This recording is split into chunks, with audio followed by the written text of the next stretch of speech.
But the number one reason that I think that this legislation is bad is we simply cannot afford to make additional promises to the American people that the federal government simply cannot keep.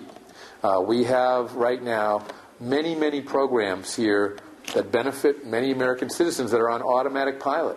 And they are going to cost far more than the government has the ability to raise revenues to pay for. And when I talk to young people, I ask them two questions. One, who's going to have to pay for this? And invariably they know the answer. They know that it's going to be on their shoulders. What they often do not know is how much money we're talking about. You know, the economic stimulus package that I voted against cost close to $1 trillion. By the time you add in the money in the budget to pay the interest on it, it's about $1 trillion. The health care bill, the president claimed would cost about $1 trillion. Actually, most people now, as all the figures are coming out, and we're seeing that there are many underestimates of the cost and many ways that they cook the books, it's going to cost between $2 and $2.5 trillion over the next 10 years. The budget deficit for last year was $1.4 trillion. It's going to be about that amount again this year. And the president offered a budget earlier this year for next year. Now, next year, actually, here in Washington, starts on October 1st of this year. But the federal budget deficit for next year is projected to be $1.6 trillion. We're expected to take in about $2.2 trillion in revenues and spend $3.8 trillion. We're going to spend 70% more money than we take in, and all of that additional money will have to be borrowed and added to our national debt, which already totals more than $13 trillion. And it's borrowed from Japan and China and the Saudi sheikhs and a whole lot of other people, and the creditworthiness of the United States is very much being called into question. But the question I ask young people is, so we've talked about all these trillions of dollars, how much is $1 trillion? You know, about 45 years ago, Governor Allen recalls there was a Republican leader in the Congress by the name of Everett Dirksen, and he was widely reported to have said, $1 billion here, $1 billion there, pretty soon you're talking about real money. Well, actually, that's not what he said. He actually said, and this was just 45 years ago, he said, $1 million here and $1 million there, pretty soon you're talking about real money. So in just 4.5 decades, we progressed from talking about millions of dollars being a lot of money to billions of dollars being a lot of money, and now trillions of dollars.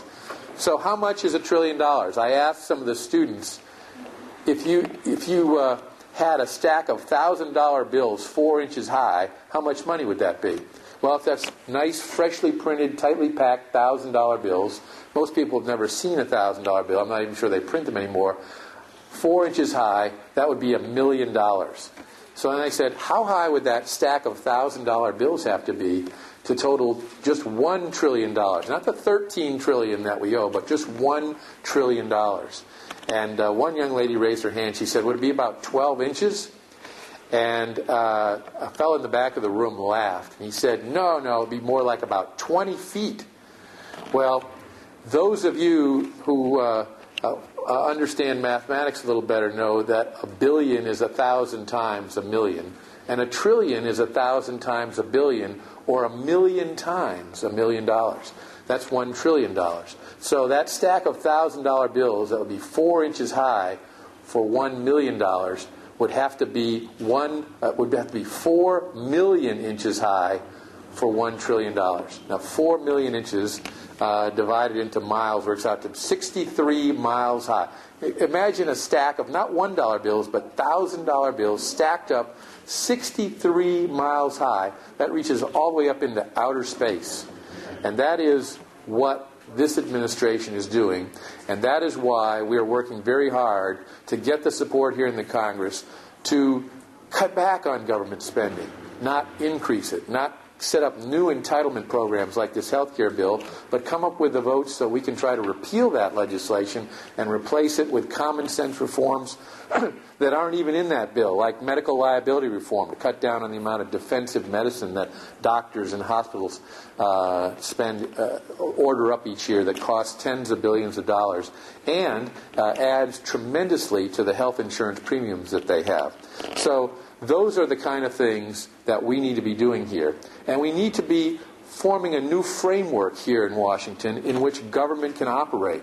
Instead of this out-of-control situation where when the economy looks bad or there's a great program out there, people in Washington simply pass those pieces of legislation. They're kicking the can down the road right at you and people who have not even been born yet in terms of the burden that's going to fall on your shoulders. So I like what former Majority Leader Dick Armey said to me recently. He said, "I'm tired of people saying, let's think more outside the box." He said, it's time that we started thinking inside the box, inside the limitations that our government has on what our Constitution says our federal government should be doing, and in terms of the amount of money that's available to us to spend. And so that's why in each of the last two Congresses, I have introduced balanced budget amendments that have very wide bipartisan support and which actually passed the House of Representatives, getting the two-thirds majority required on a number of occasions, and which have also come within one vote of passing in the United States Senate. Had that occurred and been sent to our states for ratification, by now we would have a balanced budget requirement in our United States Constitution, and we would be doing much, much better. I know we've got some other great speakers who are coming, so I hope you're having mode. Tell your friends about it as well, and let's take back America and have a government that is founded on our Constitution and limited in its scope. Thank you so much, and God bless each and every one of you.